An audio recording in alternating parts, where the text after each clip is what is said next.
देश के भविष्य प्रिय अनमोल विद्यार्थियों, आप सबको सादर नमस्कार।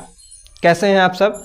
आशा करता हूं कि आप सब अच्छे होंगे और अपने माता पिता के सुनहरे भविष्य के निर्माण के लिए आप सब पढ़ रहे होंगे। और आप सबको पढ़ना ही चाहिए, क्योंकि आज यदि आप पढ़ेंगे तभी आप लोगों का भविष्य स्वर्णिम बनेगा। और आप सब अपना बहुमूल्य समय अपने गुरुजी के चैनल गुरु दीक्षा क्लासेस पर व्यतीत करते हैं। इसके लिए आप तमाम बच्चों का अनंत आभार। हम लोग संख्या में अधिक नहीं हैं, 500 लोगों की संख्या भी हमारे चैनल पर नहीं है, मगर हमें इस बात की खुशी है कि आप लोग कुछ एक बच्चे ही सही, 4-5 बच्चे ही सही, 10 बच्चे ही सही इस चैनल पर आते हैं और प्रतिरोज जो भी आप लोगों को बतलाया जाता है उस बात का अध्ययन करने के लिए आप लोग यहाँ प्रेजेंट होते हैं। यह मेरे लिए सौभाग्य की बात है और इस हेतु मैं आपका हृदय की गहराइयों से आभार प्रकट करता हूं।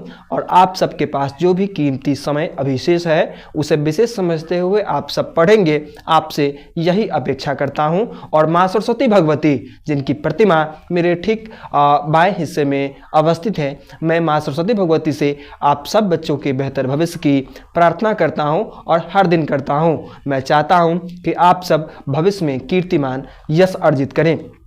आज भूगोल संकाय के दूसरी अध्याय कृषि से जो इम्पोर्टेंट प्रश्न है उन प्रश्नों को मैं आपके बीच में लेकर के आज प्रेजेंट हूं। और ये वो प्रश्न हैं जो कि क्वेश्चन बैंक से हैं, अर्थात जो प्रश्न परीक्षा में पूछे जा चुके हैं।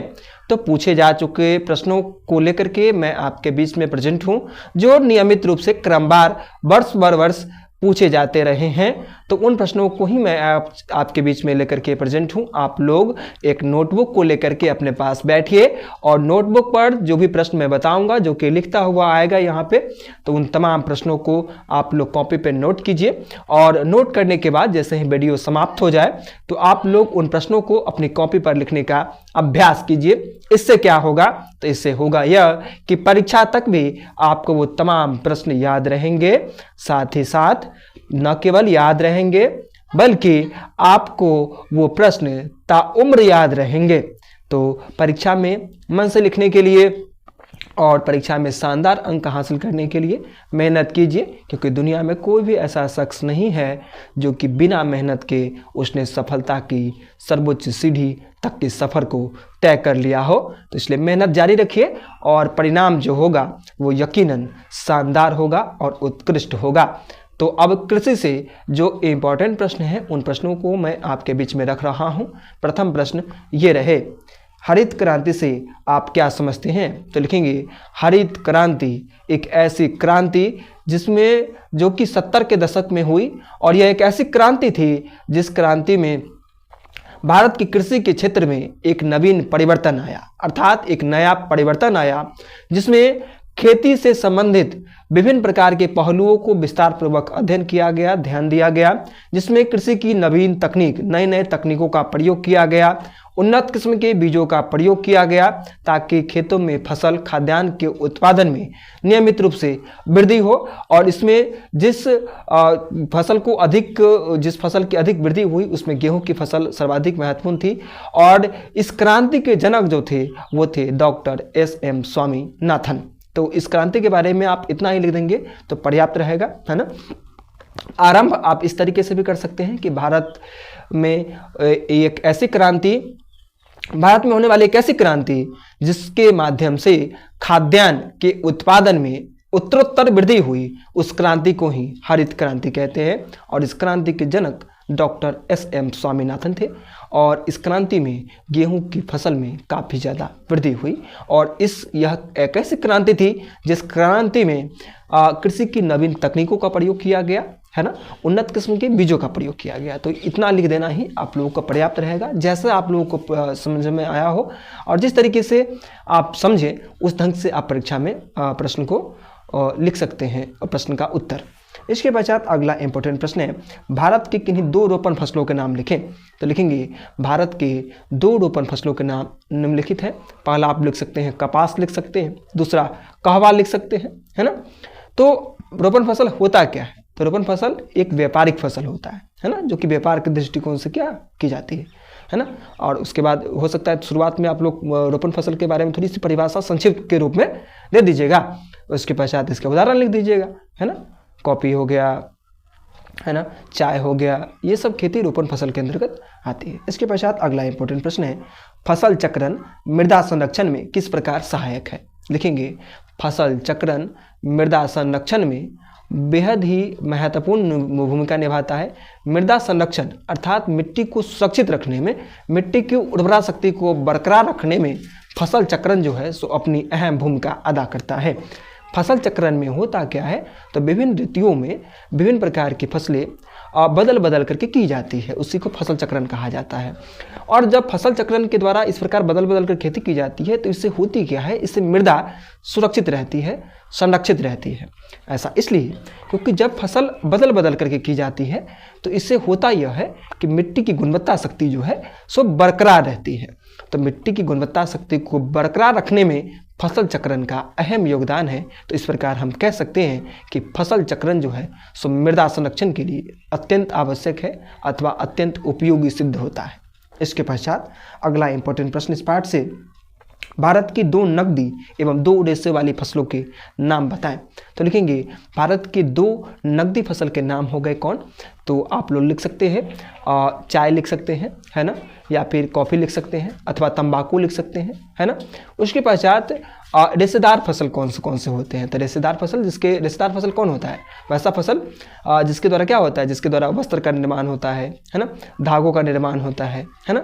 तो वैसे वस्त्रों को क्या कहा जाता है, या फिर रस्सी का निर्माण होता है, तो इन फसलों को रेशेदार फसल कहा जाता है। तो इसके अंतर्गत कौन से फसल आते हैं, तो लिख सकते हैं आप लोग कपास, जूट, है ना।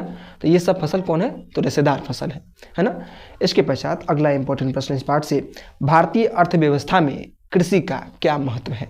लिखेंगे, भारतीय अर्थव्यवस्था में कृषि का विशेष महत्व है क्योंकि भारत की अधिकांश जनसंख्या अथवा अधिकाधिक जनसंख्या कृषि पर ही आधारित है और कृषि से ही अपना जीविकोपार्जन भी करती है। और कृषि से ही अधिकांश फसल ऐसे होते हैं जिसमें जो कि कृषि से प्राप्त होती है वो उद्योग उसी पर आश्रित होता है ना। जैसे कच्चा माल के रूप में आप लोग कह सकते हैं गन्ना होता है, उसी पर चीनी उद्योग आश्रित रहता है ना। चाहे और भी बहुत सारे ऐसे फसल हैं जो फसल यदि न हो, यदि खेतों में यदि कृषि के अंतर्गत न हो तो वो उनसे विभिन्न प्रकार के उद्योग धंधे स्थापित नहीं हो सकते हैं। तो विभिन्न प्रकार के उद्योग के संचालन में भी कृषि की अहम भूमिका है। और उद्योग का संचालन होता है तो इससे क्या होता है, अर्थव्यवस्था मजबूत होती है ना। तो कृषि एक ऐसा क्षेत्र है जो न केवल खाद्यान्न की पूर्ति करता है बल्कि उद्योग धंधों के संचालन में भी अपनी अहम भूमिका अदा करता है। तो इस प्रकार हम कह सकते हैं जो भारत की अर्थव्यवस्था में कृषि का विशेष योगदान है। इसके पश्चात अगला इंपॉर्टेंट प्रश्न है, गन्ने की उपज उत्तरी भारत की अपेक्षा दक्षिण भारत में अधिक है, क्यों। अर्थात गन्ने की जो फसल जो है सो उत्तर भारत की अपेक्षा दक्षिण भारत में ही अधिक क्यों होती है, ऐसा क्या कारण है कि दक्षिण भारत में ही अधिक होती है। तो लिखेंगे, गन्ना एक उष्ण उपोष्ण कटिबंधीय फसल है जिसके लिए 75 सेंटीमीटर से लेकर के और 100 सेंटीमीटर तक वार्षिक वर्षा की जरूरत होती है। साथ ही साथ 21 डिग्री सेल्सियस से लेकर के 27 डिग्री सेल्सियस तक के तापमान की आवश्यकता होती है ना।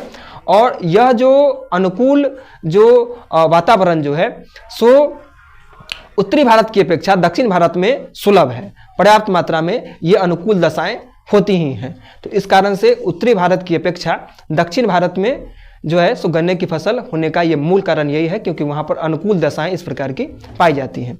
इसके पश्चात अगला इंपॉर्टेंट प्रश्न है, व्यापारिक कृषि एवं निर्वाहक कृषि में अंतर स्पष्ट करें। तो लिखेंगे, व्यापारिक कृषि एक ऐसी कृषि है जो कि व्यापार के दृष्टिकोण से की जाती है, उसे व्यापारिक कृषि कहा जाता है। जैसे तंबाकू हो गया, चाय हो गया, कॉफ़ी हो गया, ये इन सब चीज़ों की खेती इसीलिए की जाती है ताकि इन सब चीज़ों से क्या होती है तो व्यापार किया जाता है, इसलिए इस कृषि को व्यापारिक कृषि कहा जाता है। और निर्वाहक कृषि किसे कहते हैं, तो निर्वाहक कृषि का वह प्रकार है जो कि जीवन निर्वाह के उद्देश्य से की जाती है ना। जैसे गेहूं की खेती हो गई, मकई की खेती हो गई, है ना। तो जीवन निर्वाह अर्थात जीविकोपार्जन के लिए जो खेती की जाती है उसे निर्वाहक कृषि कहा जाता है। इसके पश्चात अगला इंपॉर्टेंट प्रश्न है, नकदी एवं रोपण फसल में अंतर स्पष्ट करें। तो लिखेंगे, नकदी एवं रोपण फसल में निम्नलिखित अंतर है। लिखेंगे, छोटे या फिर बड़े आकार के भूखंड पर है ना, अधिक से अधिक लाभ प्राप्त करने के लिए जो खेती की जाती है ना, उस खेती को नकदी फसल कहा जाता है ना। उसके पश्चात रोपण फसल। तो रोपण फसल एक ऐसा फसल होता है जिसे व्यापारिक फसल भी कहा जाता है, जो कि व्यापार के दृष्टिकोण से की जाती है ना। तो इस प्रकार इस पार्ट से जो भी इंपॉर्टेंट प्रश्न थे उन प्रश्नों को मैंने आपके बीच में रखा। अब आगे किसी और एक चैप्टर के साथ मैं आपके बीच में मौजूद रहूँगा। भूगोल का सेशन भी जल्द ही समाप्त होगा। इसके पश्चात हम लोग हिस्ट्री में प्रवेश करेंगे। तो इस प्रकार सोशल साइंस के तमाम चैप्टरों को हम लोग कवर कर लेंगे। और यकीनन अभी भी जो समय है वो बेहद ही अनमोल है और इस अनमोल समय का हमें लाभ उठाना है और कुछ बेहतर करने के लिए संकल्प लेना है। निश्चित रूप से हम लोग बेहतर करेंगे, क्योंकि परीक्षा की तैयारी के लिए जो श्रम किया जाता है वो श्रम व्यर्थ नहीं जाता है। हम लोग यदि आज श्रम करेंगे अर्थात मेहनत करेंगे तो हमारा मेहनत कभी भी बर्बाद नहीं जाएगा, क्योंकि परिश्रम जो होता है वो फलीभूत जरूर होता है। तो मन से पढ़ते रहिए। माँ सरस्वती भगवती आप पर कृपा करें, यही प्रार्थना माँ सरस्वती भगवती से करता हूँ और आपसे यही अपेक्षा करता हूँ कि आप लोग आज मन से पढ़िए और पढ़ते रहिए। धन्यवाद।